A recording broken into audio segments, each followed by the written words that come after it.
और इसको लड़के अस्कार कहते हैं, जो फ्री फायर में यूज़ होती है। तो गन को हमेशा पकड़ने से पहले ये करना चाहिए कि इसकी जो मैगज़ीन होती है उसको खाली करके और फिर इस तरह कैमर मार के देखना चाहिए कि कोई कारतूस है या नहीं, और फिर ऊपर छोड़ देना चाहिए।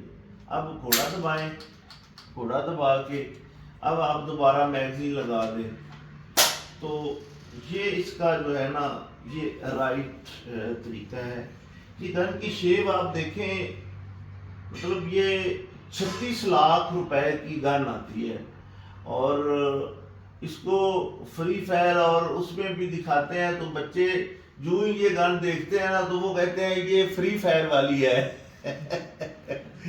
तो ये बड़ी मज़ेदार गन है, और इसका जो मतलब बहुत अच्छी चलती है, और इसका ये ब्रांडेड गन है, मेड इन तुर्की है, ये कोई भाड़े की बनी हुई नहीं है। और आप मुझसे दूर हैं, नज़दीक होना चाहिए था, तो नज़दीक होकर बनानी चाहिए थी वीडियो।